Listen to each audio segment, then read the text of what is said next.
വാർത്തയിലേക്ക്. സംസ്ഥാനത്ത് ഭേദപ്പെട്ട പോളിംഗ്. തെരഞ്ഞെടുപ്പ് കമ്മീഷന്റെ ഒടുവിലത്തെ കണക്ക് പ്രകാരം സംസ്ഥാനത്തെ പോളിംഗ് 71.16%. 2019 77.84%. കൂടുതൽ പോളിംഗ് കണ്ണൂർ മണ്ഡലത്തിലും കുറവ് പത്തനംതിട്ടയിലുമാണ് രേഖപ്പെടുത്തിയത്. ചൂട് കാലാവസ്ഥയെ തുടർന്നാണ് പോളിംഗ് ശതമാനം കുറഞ്ഞതെന്നും പോളിംഗ് നടപടികളിൽ തെരഞ്ഞെടുപ്പ് കമ്മീഷന് തൃപ്തിയെന്നും മുഖ്യ തെരഞ്ഞെടുപ്പ് ഓഫീസർ വ്യക്തമാക്കി. സംസ്ഥാനത്ത് അർദ്ധരാത്രി വരെ പോളിംഗ് നീണ്ടതിന് പിന്നാലെയാണ് ശതമാനത്തിൽ മാറ്റമുണ്ടായത്.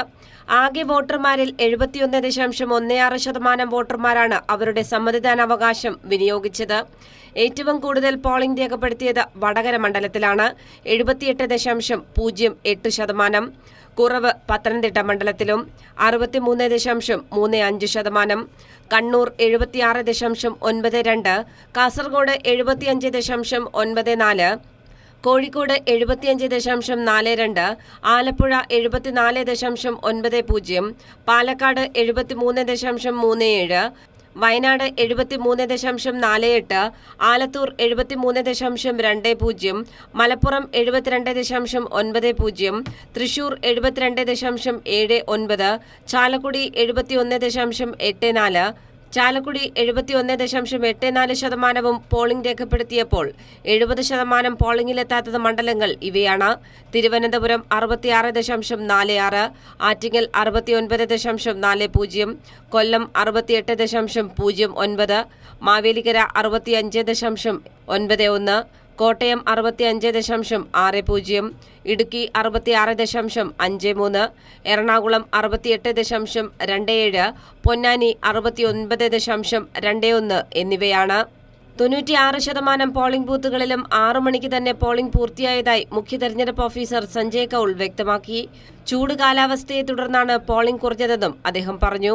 We are satisfied കാരണം polling is influenced by general political climate എങ്ങനെയാണ് എന്താണ്. It all depends quite a lot. Expectation ഒരു വോട്ടറിൻ്റെ എക്സ്പെക്ടേഷൻസ് എന്താണ്, അത് ഒരു കാരണമുണ്ട് വിച്ച് ഇൻഫ്ലുവൻസ് പോളിംഗ്. അതുകൊണ്ട് രണ്ടാമത്തെ ഇന്നലെ വെതർ ഓൾസോ ഉച്ചയ്ക്ക് ഭയങ്കര ഇറ്റ് വാസ് ക്വൈറ്റ് ഹോട്ട്, നല്ല ചൂടായിരുന്നു, അത് ബാധിച്ചിട്ടുണ്ട്. നമ്മൾ again statistics polling turn out നോക്കിക്കഴിഞ്ഞാൽ ഈ സമയത്ത് ബിറ്റ്വീൻ 1 and 3 കുറച്ച് സ്ലോ ആയിട്ടുണ്ട് വോട്ടിംഗ്.